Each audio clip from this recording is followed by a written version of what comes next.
क्योंकि हमें ईद की ड्रेस की मैचिंग चूड़ियाँ लेनी थी, जहाँ से मैं ज्वेलरी हमेशा लेती हूँ। जहाँ पर वॉलेट की भैया ने शॉप बताई थी अपनी, वो देखने के लिए शुरू में जैसे निकल जाती है ना पूछ सी, इस तरह से निकलने लगी। रमजान के तोहफे में ईद बख्शी है।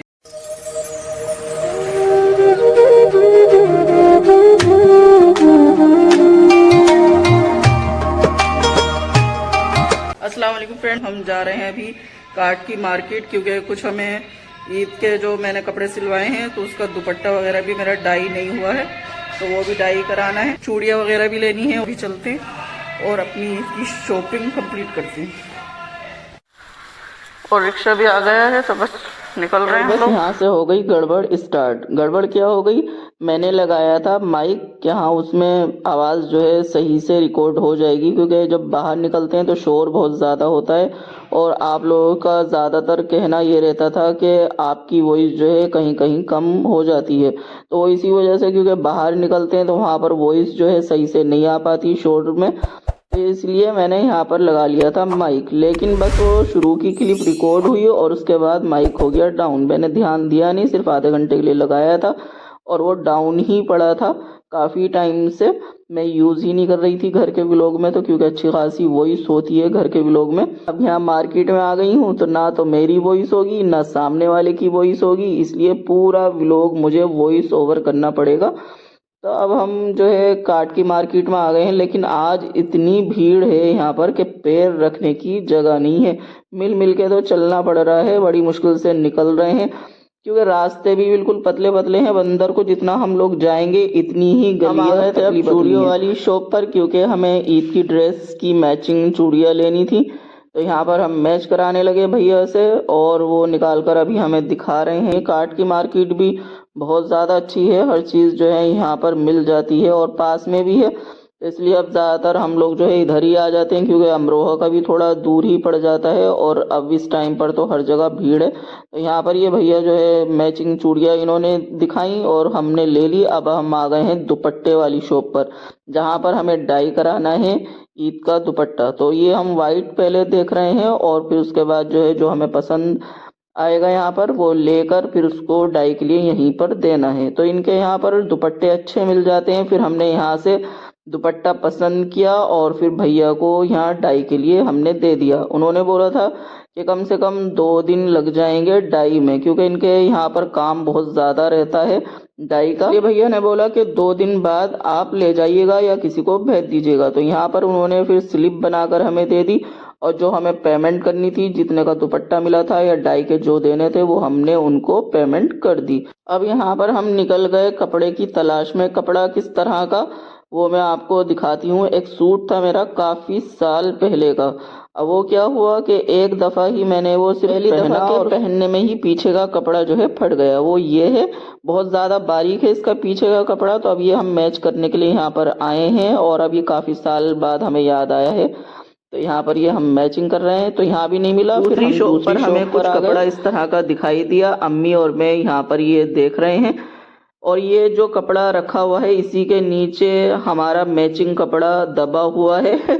अब यहाँ भैया ने इतने टाइम में ये निकाल के दिया, तो ये कुछ इस तरह का हमारा मैच हुआ है और ये अलग तरह का है, थोड़ा मजबूत भी है कपड़ा। हमने ज़्यादा बारीक उसमें नहीं लिया। फिर आ गए हम दूसरी शॉप पर और यहाँ पर हम देखने लगे मेहंदी के कुछ डिज़ाइन, क्योंकि इस बार मेरा ये है लगवाने का इरादा नहीं है, क्योंकि ईद पर सभी के यहाँ पर बहुत ज़्यादा काम होता है। मैंने इस तरह के ये ले लिए कि खुद ही इसमें फिल कर लेंगे।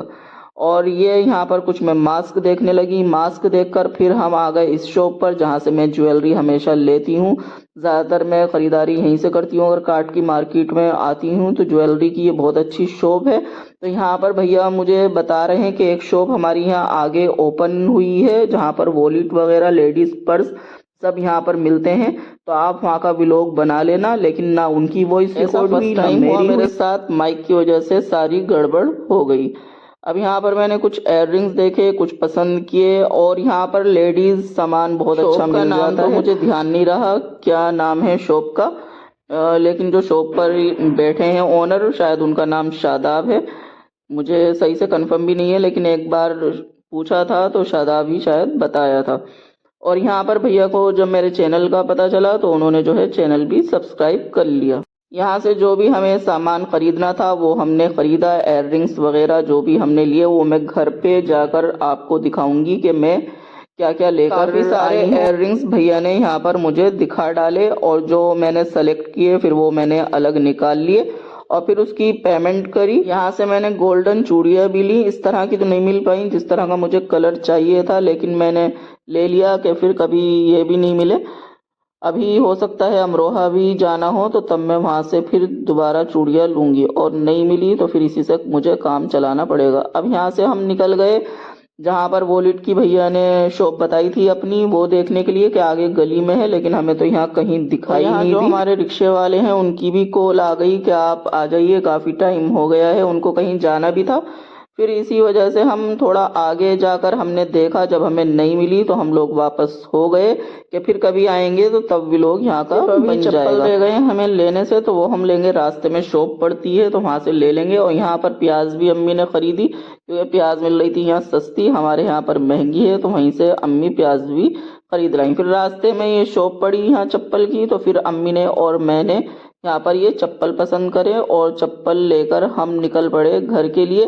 और यहीं पर अफनान की कॉल भी आ गई कि मैं आ रहा हूँ घर पर, मुझे कपड़े धुलवाने हैं और इफ्तार के बाद जो है मेरी वापसी हो जाएगी। बाहर निकले तो लग रहा है कि हाँ रोज़ा है, घर में रहकर तो इतना पता नहीं चलता, लेकिन यहाँ पर एक तो शॉप वाले भैया से बोल बोल कर हलक भी सूख गया और आज बहुत ज़्यादा रोज़ा लग रहा है क्योंकि भीड़ इतनी हो रही थी शॉप पर कि कोई सुनने को तैयार ही नहीं था।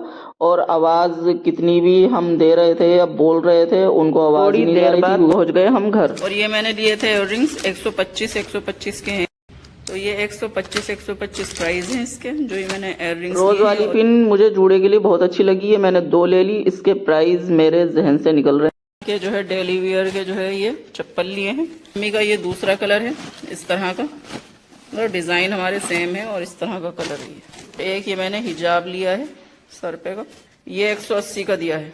चप्पल के प्राइस हैं 160 और भैया ने बोला था कि टाइल्स पर भी स्लिप नहीं होंगे या पानी में भी आप चलेंगी तो स्लिप नहीं होगा, इसलिए हमने लिए। ये माइक लगाती हूँ चार्जिंग पे, चार्ज ही नहीं हो पाई। मैंने सोचा शायद हो गए होंगे थोड़े, और वो वीडियो में कोई वॉइस ही नहीं आई, उसको चार्जिंग पे लगाती हूँ। फ्रेंड्स अब आ गए हैं हम घर पर और अम्मी को लेना था रास्ते से चिकन, तो अम्मी वो लेकर आ रही हैं क्योंकि अब बनाना है, अफनान भी आ रहा है। और पूरा व्लॉग जो है मुझे वॉइस ओवर ये करना पड़ेगा क्योंकि अब मैंने चेक किया है तो मेरा जो माइक था वो डाउन हो गया, जिसकी वजह से जो है पूरा व्लॉग जो है साइलेंट बना है, कोई वॉइस नहीं है। बस 1-2 क्लिप जो यहाँ की मैंने रिकॉर्ड करी थी तो उसमें वॉइस है और मैं सोच रही थी कि शायद चल जाएगा, लेकिन वो डाउन शायद जब ही हो गया रास्ते में ही। अब पूरा जो है वॉइस ओवर करना पड़ेगा, डबल मेहनत करनी पड़ेगी, किसी की भी वॉइस नहीं आएगी, ना मेरी आएगी ना सामने वाले की आएगी, तब पूरा व्लॉग ये वॉइस ओवर होगा। अब क्या कर सकते हैं, उस टाइम मैंने ध्यान नहीं दिया, अगर ध्यान दे लेती तो मैं फिर माइक निकाल देती और बिना माइक के बना लेती। अब ये है मार्केट में शोर ज्यादा होता तो उसमें वैसे वॉइस क्लियर नहीं आती, इसलिए मैं माइक लगा कर ले गई थी, लेकिन चार्ज नहीं किया था असल में मैंने, बस थोड़ी सी देर के लिए लगाया, कुल आधा घंटे के लिए लगाया मैंने, और वो आधे घंटे में चार्ज नहीं बंद होने का इसलिए मालूम नहीं पड़ा क्योंकि दुपट्टे के अंदर बुरखे में लगा हुआ था। अब जोहर की अजानें भी हो गई हैं, नमाज अदा करते हैं। वालेकुम अस्सलाम। हाँ खैरियत है, बस शाम के लिए आया। हाँ बस कपड़े धुलवा के वापस। अच्छा कपड़े धुलवा के वापस।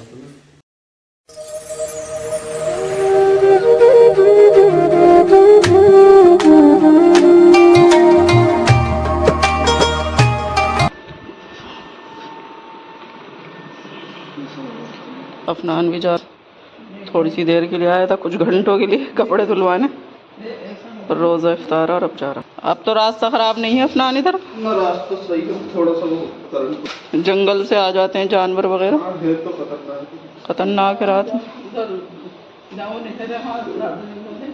ध्यान से जाना। वालेकुम सलाम। The next morning. सहरी का वक्त हो रहा है, आज सहरी में तैयार हो रहे हैं पराठे। आज मैंने अम्मी से कहा कि आज पराठे बना लो क्योंकि सहरी में खाना ज़्यादा खाया नहीं जाता। इफ्तार के वक्त इफ्तार में इतना कुछ होता है कि उसी से पेट भर जाता है, उस टाइम तो रोटी खैर खा ही नहीं सकता कोई भी, और सहरी में भी बहुत कम ना की बराबर खाई जा रही है। सारे लोगों का मैं देखती हूँ ज़्यादातर के पराठों के साथ में दही खाते हैं और ज़्यादातर सहरी में पराठे ही बनते हैं, तो आज हमारे यहाँ भी ये पराठे तैयार हो रहे हैं। और पराठे तैयार हो जाते हैं तो फिर सहरी लगाते हैं और सहरी करते हैं, क्योंकि बस वक्त भी हो गया था, ऐलान होना स्टार्ट हो गए थे।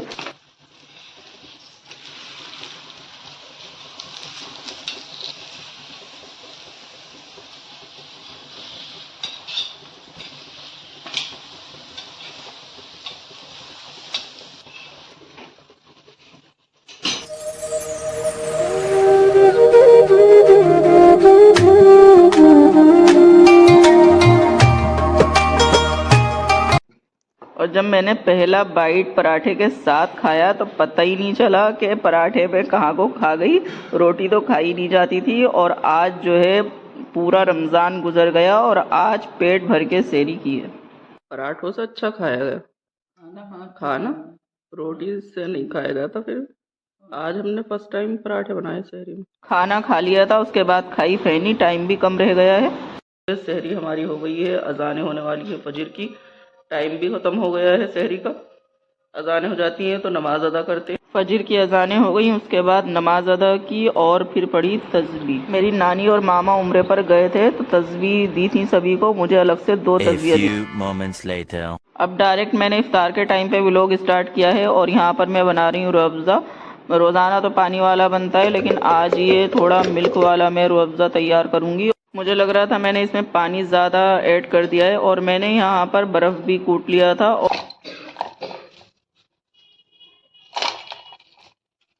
और थोड़ा सा मैंने भिगो दिया था सब्ज़ा ही कहते हैं शायद, हाँ इसको। ये देखिए ये था और ये मैंने इसको भिगो दिया था। अब ये थोड़ा फूल गया है तो इसको भी इसमें डालते हैं। इससे बहुत ज़्यादा अच्छा लगता है जो शरबत बनता है। तो ये मैं काफ़ी टाइम से सोच रही थी इसका बनाने का, लेकिन पूरा रमज़ान गुजर गया और नहीं बना। फालूदे में भी ज़्यादातर इसको डालते हैं। अभी हमारा शरबत तैयार हो गया था। दूसरी साइड यहाँ पर अम्मी बना रही थी छाछ फुल्की, तो बैटर हो गया पतला। शुरू में जैसे निकल जाती है ना पूछ सी, अच्छा इस तरह से निकलने लगी। फिर अम्मी ने थोड़ा इसमें और बेसन मिक्स किया और उसके बाद जो शुरू में बनी थी तो वो तो हो गई सॉफ्ट, और बाद में जो बेसन ऐड किया तो वो थोड़ी हो गई टाइट।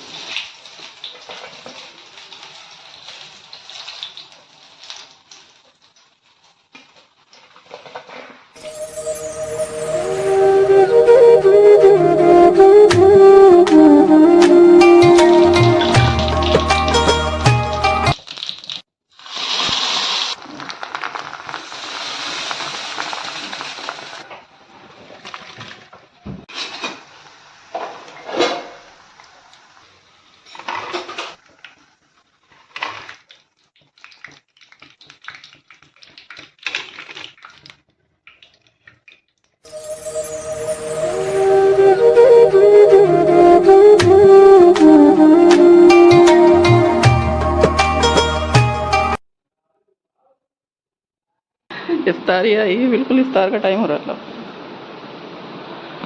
हो गया ना पूरा कुछ। ये इफ्तारी आ गई है, फिर जाकर रखती हूँ।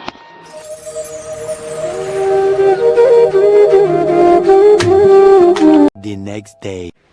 अस्सलाम वालेकुम, कैसे हैं आप सब? आई होप आप सब अच्छे होंगे और अपने घर में अपनी फैमिली के साथ खैरियत से होंगे।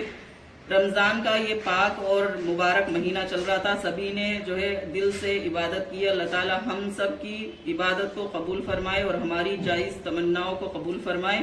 अब ये इस मुबारक महीने का लास्ट जुमा है जो कि अलविदा जुमा कहलाता है। आप सभी को मेरी तरफ से अलविदा जुमा बहुत बहुत मुबारक हो, क्योंकि अब तो रमज़ान बस 1-2 दिन बाकी हैं और फिर उसके बाद जो है ईद का दिन आएगा, जो कि अल्लाह ताला ने हमें रमज़ान के तोहफे में ईद बख्शी है। और उसकी भी तैयारी आप लोगों की चल रही होंगी, हमारी भी तैयारियां चल रही हैं, छोटी मोटी जो भी हैं। उनको पता ही है कि लैलतुल क़द्र की रातें चल रही थी। 27वीं शब जो है वो निकल चुकी है, अब 29वीं शब आने वाली है, तो उसमें भी हमें पूरी रात जाकर इबादत करनी है और अल्लाह ताला जो है हमारी दुआओं को कबूल करेगा इंशाअल्लाह। ये रातें जो होती हैं अल्लाह के हम बहुत ज़्यादा करीब होते हैं और उससे हम जो भी दुआ करेंगे तो अल्लाह ताला हमारी ज़रूर कबूल करेगा। थोड़ी देर में जो है अजानें भी होने वाली हैं, नमाज अदा करते हैं, कुरान शरीफ पढ़ते हैं और तस्बीह भी पढ़ेंगे। ये व्लॉग मेरा कंटिन्यू कई दिन से चल रहा है। नमाज के बाद बच्चे भी आ जाएंगे तो उनसे भी आपको मिलवाते हैं। मेरे जो भांजी भांजा हैं, मामा के बच्चे हैं, छोटे मामा के। तो फिर से आप सभी को अलविदा जुमा बहुत बहुत मुबारक।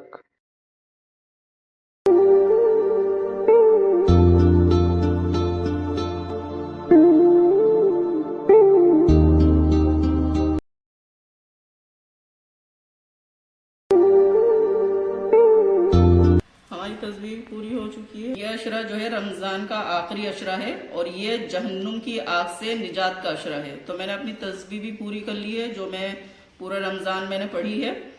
और इसी के साथ मैं व्लॉग का एंड भी करती हूँ। रमजान जा रहा है तो बस बहुत ज्यादा तकलीफ हो रही है और आप सभी को भी, जो भी सब मुसलमान बहन भाई हैं, उनको भी मैं समझती हूँ बहुत ज्यादा तकलीफ हो रही होगी। जब रमजान जाता है तो किसी को भी खुशी नहीं होती और फिर पूरा साल जो है लग जाता है आने में।